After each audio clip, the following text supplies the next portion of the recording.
So Apple will soon be releasing their next major update for the iPhone, iOS 26.5. And in today's video, I wanted to share with you guys my final thoughts and review of iOS 26.5 as I've been testing this software update on multiple devices from older to newer devices over the past several weeks. Now we have the final RC in place. Apple will soon be releasing this software update. And here's a few things you're going to want to know right before you update. So let's go ahead and dive right in. So the first thing I want to talk about is battery life and overall performance. I haven't noticed any major hiccups within the operating system or lags whatsoever with this latest iOS 26.5 RC. Everything is buttery smooth, as you can see right here, navigating the OS. Just everything is so fluid. So I wanted to show you my benchmark. So I actually took two benchmarks here. iOS 26.4, which was the previous major software update release. And you see here, the single core score is 3,137, which is nice. And the multi-core score is 9,813. Those numbers look phenomenal. However, iOS 26.5 improves upon that. So let me show you iOS 26.5. Right there it is, 26.5, iPhone 17 Pro Max.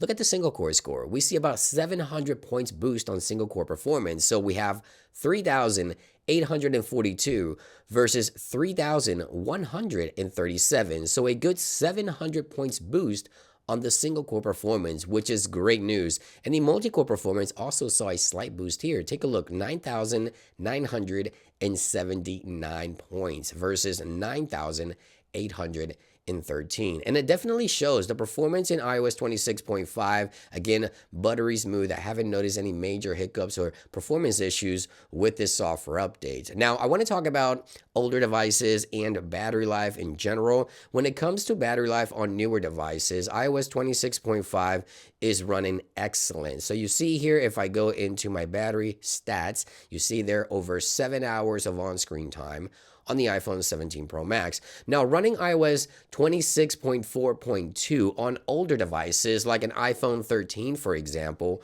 there was one issue with standby. So if you leave your iPhone just laying on standby, you would come back and the battery would be completely drained. And now I have to say, with the latest iOS 26.5 on the iPhone 13 and iPhone 11 models, the standby issue where the battery would drain very quickly on standby has been resolved. So in terms of overall battery life, I have to say Apple has definitely improved battery life and stability on older devices, as well as I mentioned with iOS 26.4, 26.4.1, and even 26.4.2.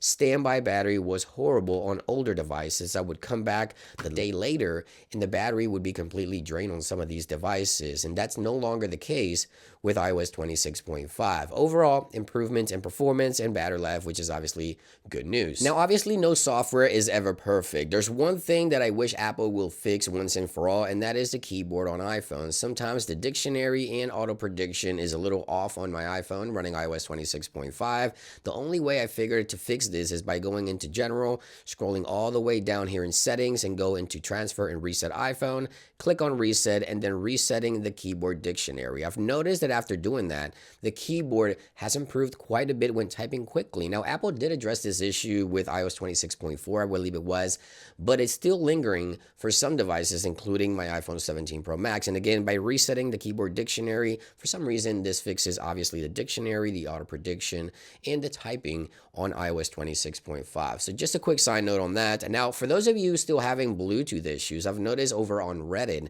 there was a lot of users with Bluetooth issues. The only issue that I've had with Bluetooth is that sometimes when I go into my car, CarPlay would not register the microphone input correctly. And I've noticed that any other Bluetooth device is running perfectly fine on my device. But if you're having issues, just go into Bluetooth on your device if you update to iOS 26.5 and unlink any device that you may have linked by a Bluetooth, whether it's AirPods or an external speaker. Just make sure you unlink it and relink it after updating to iOS 26.5.